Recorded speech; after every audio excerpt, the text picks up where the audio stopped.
কি পড়ছি আমরা? আমরা পড়ছি making of the constitution. Okay, making of the constitution অর্থাৎ কনস্টিটিউশন অ্যাসেম্বলি তৈরি হয়ে গেছে, আমরা আগের ক্লাসে পড়ে নিয়েছি সেটা, এবং অবজেক্টিভ রেজলিউশন আমরা ডিসকাস করে নিয়েছি উইথ এ পারফেক্ট এক্সাম্পল। আমাদের পড়ার ব্যাচটাকে একটা রেসিডেন্সিয়াল কমপ্লেক্স হিসেবে ধরে আমার ছাত্রছাত্রীদেরকে নিয়ে, অর্থাৎ তোমাদেরকে নিয়ে, তো আমরা আজকের পরের পার্ট থেকে পড়বো, অর্থাৎ changes by the Independence Act. Okay, changes of the Independence Act মানে একটা জিনিস দেখো, তোমাদেরকে আগের ক্লাসেই বলেছিলাম যে আমি ঠিক জানি না আমার পড়ার ব্যাচে কতজন ছাত্রছাত্রী এক্স্যাক্টলি রয়েছে, বা আমরা কতজনকে নিয়ে একসাথে একটা ঘর বাঁধবো, কিন্তু আমরা একটা ঘর শুরু করে দিয়েছি, একটা বিল্ডিং কনস্ট্রাক্ট করা শুরু করে দিয়েছি। এখন কজন ছাত্রছাত্রী কোন কোন ঘরে কিভাবে কিভাবে থাকবে, কজন আদপেই থাকবে কি থাকবে না চলে যাবে, খুব ক্লিয়ার আমাদের আইডিয়া নেই। কিন্তু এইটুকু আমাদের একটা স্পষ্ট ধারণা রয়েছে যে আমরা আমাদের নিজেদের পড়ানোর জন্যে, নিজেদের পড়ার জন্যে একটা ঘর বানাবো, আমাদের একটা নিজস্ব ঘর থাকবে। সো সেম হেয়ার, একটা কনস্টিটিউশন আমাদের দেশের থাকবে, আমাদের দেশের লোকেদের জন্যে, আমাদের দেশের লোকেদের রুল করার জন্যে, আমাদের দেশের লোকেদের নিজেদের তৈরি সেটা আমরা বানাবো। এখন সেই বানানোর প্রসেসের মধ্যে বা প্রসেসের পরে বা বানানো হয়ে যাওয়ার শেষে কে কে দেশের মধ্যে থাকবে, কাকে কাকে নিয়ে আমি দেশটাকে গড়বো, বা ঠিক দেশ বলতে কোন জিনিসটা দেখতে হবে আমার ধারণা নেই। কিন্তু এইটুকু ঠিক যে সেটা একটা কিছু হবে, এবং তার জন্যে একটা ল বুক, রুল বই তৈরি করব, যা আমরা আমাদের নিজেদের জন্য বানাবো, নিজেদেরকে দেব, আমরা সেইটা অনুযায়ী চলব। অর্থাৎ আমি বলতে চাইছি, দেখো, কনস্টিটিউয়েন্ট অ্যাসেম্বলি স্টার্ট হলো 1946-এ। তখনও কিন্তু ব্রিটিশরা ভারত থেকে যায়নি, ব্রিটিশরা আমাদের ওপর রয়েছে, ঠিক কিনা? সেই জন্যেই অনেকে পরবর্তীকালে সমালোচনা করেছে, আমরা সমালোচনার পার্টে সেগুলো ডিটেলে পড়বো, যে কনস্টিটিউশনাল বডিটা, কনস্টিটিউয়েন্ট অ্যাসেম্বলিটা বেসিক্যালি একটা সার্বভৌম অ্যাসেম্বলি নয়, ওটা ওদেরই তত্ত্বাবধানে ক্যাবিনেট মিশন প্ল্যানের আন্ডারে তৈরি হয়েছে, অর্থাৎ ব্রিটিশদের আন্ডারে, ব্রিটিশদের তত্ত্বাবধানে ওই জিনিসটা তৈরি হয়েছে, ওর ফরমেশান, ওর গঠনটা হয়েছে। তো কী করে আমরা বলবো যে আমাদেরটাই সার্বভৌম, আমরাই আমাদেরটা তৈরি করেছি? এটা একটা সমালোচনা। বাট স্টিল, সমালোচনায় যাওয়ার আগে আমরা এইটা বুঝতে চাইছি যে কনস্টিটিউয়েন্ট অ্যাসেম্বলি এটা একটা ফ্যাক্ট। যখন এস্টাবলিশ হলো তখন কিন্তু 46, দেশ স্বাধীন হয়েছে তার পরের বছর, অর্থাৎ ইংরেজরা থাকা অবস্থাতেই আমরা ধরে নিচ্ছি যে আমরা স্বাধীন হলে আমরা কেমনভাবে চলবো, কেমন ল বুক, কেমন রুল বুক আমাদের তৈরি হবে, সেইভাবে আমরা সেইগুলো লেখা শুরু করে দিয়েছি। এবং খুব স্বাভাবিক, পরের বছর অর্থাৎ 1947-এ ইংরেজরা চলে যাবে আগস্ট মাসে, আমরা স্বাধীনতা ঘোষণা করব, এবং তার আগে আমরা মাউন্টব্যাটেন প্ল্যান অনুযায়ী কিছু কিছু চেঞ্জেস করব, ইন্ডিপেন্ডেন্স অ্যাক্ট আসবে, ইন্ডিপেন্ডেন্স অ্যাক্টের মাধ্যমে আমরা যে কনস্টিটিউয়েন্ট অ্যাসেম্বলির নিয়মগুলো করছিলাম, কনস্টিটিউয়েন্ট অ্যাসেম্বলি ফরমেশান তৈরি করছিলাম, তাতে কিছু চেঞ্জেস এসছে, কিছু পরিবর্তন করতে হলো স্বাধীনতা পরে পরে বা স্বাধীনতার সাথে সাথে। ওকে, সেই চেঞ্জগুলো আমরা পড়ব। আমরা কি পড়ব?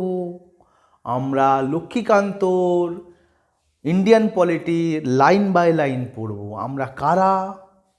আমরা civil service for desi guys, আমি, তোমরা, আমাদের জিআই টিচার প্রসূন স্যার, সকলে মিলে সিভিল সার্ভিস ফর দেশি গাইজে আমরা বাংলা করে করে লক্ষ্মীকান্ত পড়ব, সো দ্যাট তোমাদের সিভিল সার্ভিস প্রিপারেশান নেওয়ায় সুবিধা হয়।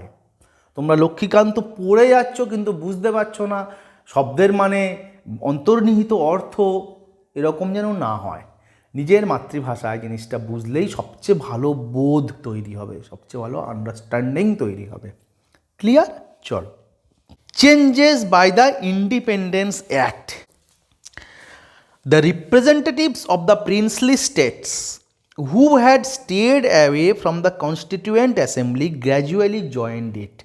আমরা এর আগেই বলেছি যে ক্যাবিনেট মিশন প্ল্যান দিয়েছিল, এরকম প্ল্যান হয়েছিল যে প্রিন্সলি স্টেট থেকে তারা নিজেরা রিপ্রেজেন্টেটিভ পাঠাবে, ব্রিটিশ ইন্ডিয়া থেকে রিপ্রেজেন্টেটিভ মিলে কনস্টিটিউয়েন্ট অ্যাসেম্বলি, মুসলিম লীগ তারা রিপ্রেজেন্টেটিভ পাঠাবে, ঠিক আছে, কনস্টিটিউয়েন্ট অ্যাসেম্বলি এরকম সব জায়গার রিপ্রেজেন্টেটিভদেরকে নিয়ে তৈরি হবে। বাট মুসলিম লীগ জয়েন করেনি, সেই সময় প্রিন্সলি স্টেটগুলোও জয়েন করেনি। বাট পরবর্তীকালে দেখা গেল যে প্রিন্সলি স্টেট থেকে রিপ্রেজেন্টেটিভরা ধীরে ধীরে জয়েন করা শুরু করলো। অন এপ্রিল 28, 1947, ভাবো 15ই আগস্ট আমাদের ইন্ডিপেন্ডেন্স, 15ই আগস্টের আগে 2-3 মাস আগে April 28, representatives of 6 states were part of assembly. অর্থাৎ স্বাধীনতার কয়েকদিন আগেই 6টা প্রিন্সলি স্টেট থেকে রিপ্রেজেন্টেটিভরা অ্যাসেম্বলি জয়েন করলেন। After the acceptance of Mountbatten Plan of June 3, 1947 for the partition of the country, the representatives of most of the other princely states took their seats in the assembly.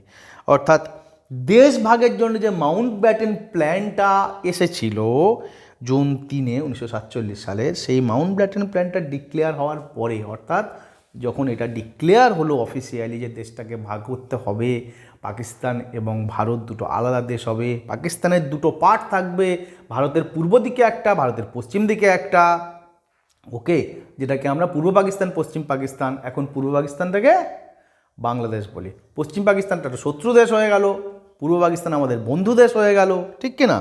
তো অর্থাৎ বাংলাদেশ, বর্তমান বাংলাদেশ আমাদের বন্ধু দেশ হয়ে গেল, ওকে। সেই সময় মাউন্টব্যাটেন প্ল্যানে যখন এটা ডিক্লেয়ার্ড হলো অফিসিয়ালি, তখন অধিকাংশ প্রিন্সলি স্টেটসের রিপ্রেজেন্টেটিভসরা অ্যাসেম্বলিতে জয়েন করে গেল, okay. The members of the Muslim League from Indian dominion also entered the assembly. Muslim লীগের দুটো পার্ট, কিছু তো একটা পার্ট তো ফ্যাকশন চাইছিল, অর্থাৎ বিভাজন, দেশভাগ, কিন্তু ভারতে অবস্থিত যে পার্টটা, সেই পার্টের মুসলিম সদস্যরা অ্যাসেম্বলিতে যোগদান করলেন। The Indian Independence Act 1947 made the following 3 changes in the position of the assembly. অ্যাসেম্বলির যে অবস্থা ছিল তাতে 3টে চেঞ্জ এসে গেল 1947-এর ইন্ডিপেন্ডেন্স অ্যাক্টের দ্বারা। কি? First, the assembly was made a full sovereign body which could frame any constitution it pleased. ব্রিটিশরা 47-এর ইন্ডিপেন্ডেন্স অ্যাক্টের মাধ্যমে চলে গেল, অর্থাৎ অ্যাসেম্বলিটাকে পুরোপুরি একটা সভরেন বডি বা সার্বভৌম একটা প্রতিষ্ঠান হিসেবে ঘোষণা করা হলো, এবং সে তার ইচ্ছা মতন, সে যেটাকে ঠিক মনে করবে সেরকম কোনো আইন সে বানাতে পারে। The act empowered the assembly to abrogate মানে রদ করা, থামিয়ে দেয়া, বন্ধ করা, অল্টার মানে চেঞ্জ করা, পরিবর্তন করা, ঠিক আছে।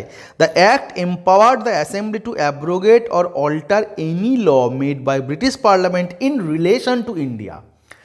অর্থাৎ অ্যাসেম্বলিকে এরকম ক্ষমতা দান করা হলো যে ভারতকে নিয়ে ব্রিটিশরা যা আইন আগে বানিয়েছে, যে কোনো আইনকেই সেই অ্যাসেম্বলি বন্ধ করে দিতে পারে, রদ করে দিতে পারে বা পরিবর্তন করতে পারে।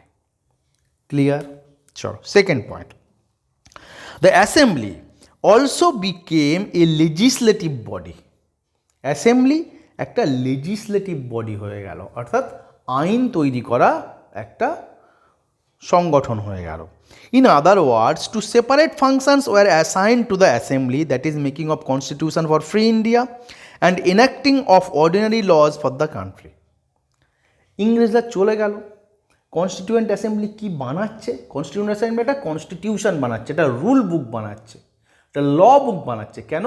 আমাদের স্বাধীন দেশের প্রশাসনের জন্য, শাসন ব্যবস্থা তৈরি করার জন্য, ঠিক আছে। এখন ইংরেজরা চলে যাওয়ার পরে অ্যাসেম্বলি, কনস্টিটিউয়েন্ট অ্যাসেম্বলির দুটো কাজ হয়ে দাঁড়ালো। একটা কনস্টিটিউশন তৈরি করা, আর কনস্টিটিউশনটা কিসের জন্য তৈরি হচ্ছে? দেশকে শাসন করার জন্যে। যতদিন না কনস্টিটিউশন তৈরি হচ্ছে ততদিন দেশ চালানোর জন্যে যে নিয়ম আইন কানুনগুলো দরকার, সেই আইন সভা হিসেবেও অ্যাসেম্বলিটাকে তৈরি করা হলো। অর্থাৎ অ্যাসেম্বলি একাধারে কনস্টিটিউশন বানাবে, একাধারে আইনসভারও কাজ করবে। ওকে, দেখো, this two task were to be performed on separate day, অর্থাৎ সোমবার কনস্টিটিউয়েন্ট অ্যাসেম্বলি যদি কনস্টিটিউশন করার কাজ করে, মঙ্গলবার কনস্টিটিউয়েন্ট অ্যাসেম্বলি আইনসভা হিসেবে কাজ করবে, পার্লামেন্ট হিসেবে কাজ করবে। ওকে, আবার বুধবার কনস্টিটিউয়েন্ট অ্যাসেম্বলি করবে, বৃহস্পতিবার পার্লামেন্টের কাজ করবে। Das the assembly became the first parliament of free India. এইভাবে অর্থাৎ অ্যাসেম্বলি ভারতবর্ষের স্বাধীন ভারতের প্রথম পার্লামেন্ট হিসেবে উঠে এলো, উদ্গত হলো, প্রতিষ্ঠিত হলো। ওকে, whenever the assembly met as the constituent body, it was chaired by doctor Rajendra Prasad. Assembly যখন কনস্টিটিউশন তৈরি করার কাজ করে, কনস্টিটিউয়েন্ট বডি হয়, তখন তার চেয়ারম্যানকে থাকে রাজেন্দ্র প্রসাদ। সিমিলারলি অ্যাসেম্বলি যখন ফাংশন করে একটা লেজিসলেটিভ বডি হিসেবে, তখন কে চেয়ারম্যান থাকে? জিভি মাবলঙ্কর। যখন এটা পার্লামেন্টের মতন কাজ করে, আইনসভা হিসেবে কাজ করে, তখন তার চেয়ারম্যানকে থাকে GV Mavalankar. Who is GV Mavalankar? তোমরা দেখো, কমেন্ট সেকশনে জানাও আমাকে জিভি মাবলঙ্কর কে ছিলেন। একটা স্পেশাল পোস্টে উনি পরবর্তীকালে, যেমন রাজেন্দ্র প্রসাদ প্রথম আমাদের প্রেসিডেন্ট হয়েছিলেন, তেমনি মাবলঙ্কর প্রথম কি হয়েছিলেন, কমেন্ট সেকশনে জানিয়ে দাও আমাকে। Okay, this two functions continued till November 26, 1949। এটা 1949 সালের 26শে নভেম্বর অবধি চলেছিল। এই রকম দুদিনে অল্টারনেট ডেতে আলাদা আলাদা কাজের যে ব্যাপারটা। When the task of making constitution was over, 1949-এর 26শে নভেম্বর যখন কনস্টিটিউশনটা কমপ্লিট হয়ে গেল, ফিনিশ হয়ে গেল, তখন ততদিন অবধি এইটা এরকমভাবে দুরকম কাজ করে করে চলত। Third point, the Muslim League members hailing from the areas including in the Pakistan, অর্থাৎ মুসলিম লীগের সেই সব সদস্যরা যারা পাকিস্তান, সেই সময়কার পাকিস্তান অঞ্চলে বসবাসকারী ছিল বা সেখান থেকে যারা উঠে এসেছিল নেতা হিসেবে, withdrew from the constituent assembly for India, তারা ভারতের কনস্টিটিউয়েন্ট অ্যাসেম্বলি থেকে নিজেদের নাম কাটিয়ে নিল।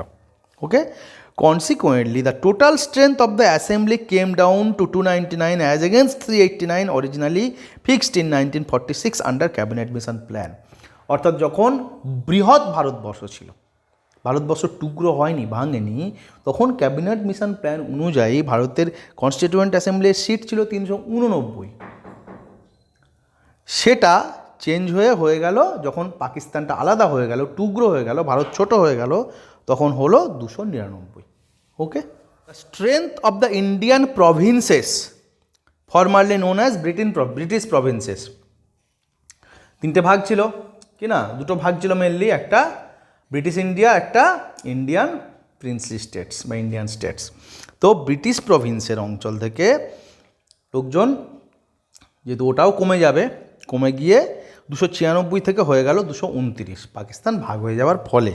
ওকে, and those of the princely states from 93 to 70, princely স্টেটও কিছু অংশ কেটে গেল পাকিস্তানে, সেখানকার সদস্য সংখ্যার পরিমাণ 93 থেকে কমে হয়ে গেল 70।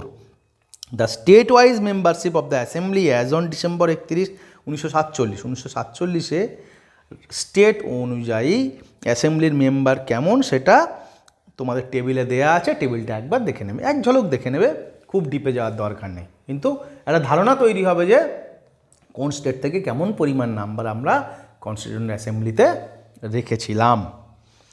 চলো, আদার ফাংশন পারফর্মড। ওকে, অর্থাৎ কনস্টিটিউয়েন্ট অ্যাসেম্বলি কনস্টিটিউয়েন্ট